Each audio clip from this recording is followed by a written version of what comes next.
everybody, Janice here, Caribbean Garden Life. Now, I had wanted to give you an update of the garden, which I will do in another video, but it's been really wet and very, very windy over the past couple of days here.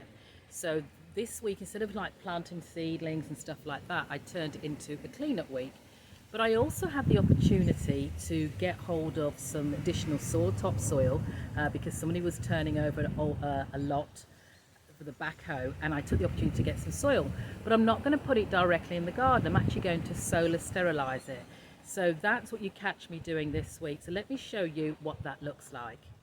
As I said, I've got a whole load of topsoil, but all of this needs real sterilized. I don't want to put it directly in the garden or any bags. I want to treat it and I want to sterilize it.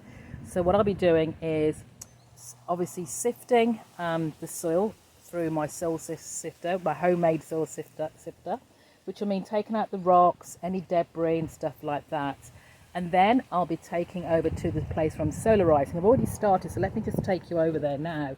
So I'd already started the process over here. I've been doing it over the past couple of days. So basically what it needs to do is you find a sunny part of your garden, somewhere spared, and as I said, you sift out the soil like I've done, and you just pile this to about 4 inches high.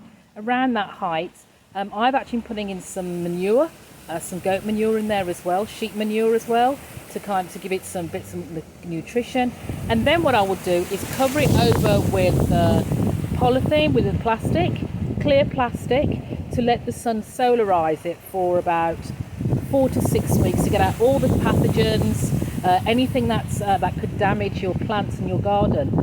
I'm also going to be doing the same thing with my grow bags. Look over there, I've actually tidied up all my grow bags. I cleared out all my grow bags to do the same process, because what I was finding, if you look on the roots here of these tomato plants, and you see little nodules, I was getting nematodes, and it's not the first time I'd got them. So the nematodes are microscopic worms that literally just live in the soil. So if I keep using the same soil to grow things, and I don't do anything about it, I'm going to keep on giving them nematodes, which is really damaging the crops. So once I finish the topsoil, I'll be doing the same with the grow bag soil, container soil, to actually get rid of the nematodes. Puts me back a little bit because I'm a little late in my planting, but I'd rather have that time and have better crop production than having damaged roots and the tomatoes all dying off, because I had a devil of a job this season with spider mites. It's not one thing, it's another, but hey, that's gardening. So let's go see how I sift this rocks and have a look at what that looks like and the whole process.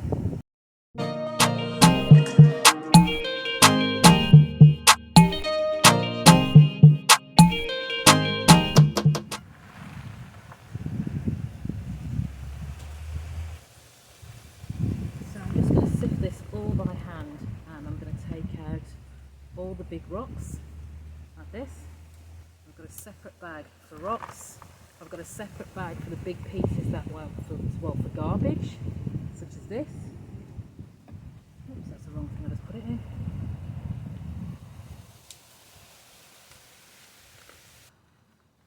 So this is quite a laborious job, so I'm sitting down to do this. So what I'm doing first is sifting out all the big rocks in a separate bag.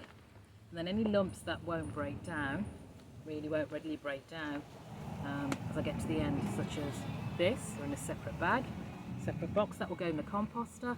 And then any scraps like grass, roots and stuff, I've got a separate bag, again a separate bucket should I say, because I'm going to be disposing of that in the garbage.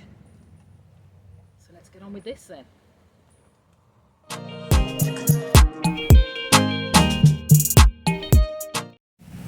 So this is the sifted soil, one truckload. You can see, looks quite good. All the rocks are taken out, all the big lumps are taken out. And my next job is to just spread it out on a plastic sheet to start the solarization.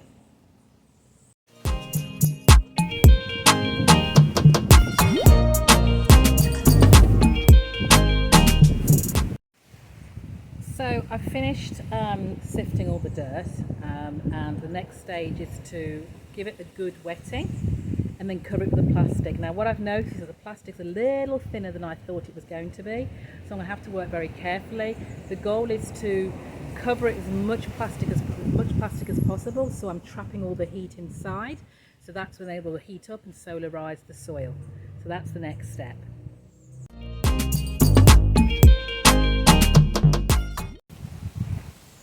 So the compost didn't all break down, compost manure. So I'm just going to put some water to make like a tea. Top.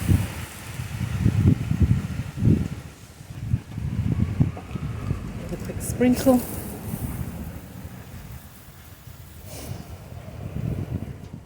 So now comes the interesting part, covering over the plastic. The plastic is a bit thinner than I thought it was going to be, a bit thinner than I would like.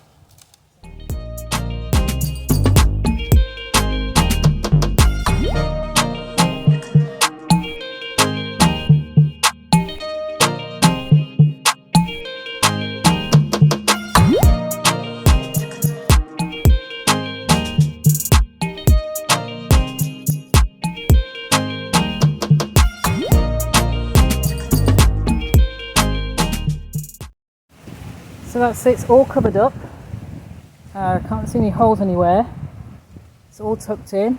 Luckily I had to marry one fold because it's a piece of black cloth I could fold over. So there's no space from what I can see. And this is going to stay here for 4 to 6 weeks to solarize. I'll probably come away part way through, just make sure it's doing okay, maybe give it a quick turn without damaging the plastic. But then I'll solarize the soil. So that's it, just the wait now for 4 to 6 weeks and we'll see the results.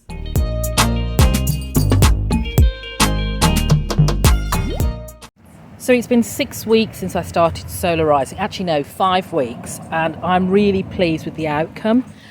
We did get a bit of an ant's nest in it. I did see some weeds come through, which is good because I wanted those seeds to come through, then I could just pick them out. But it's done a really good job. Really good job. It's still very warm, and I've been using it in my pots. So yeah, I can say that has been a success and I'm really happy with it.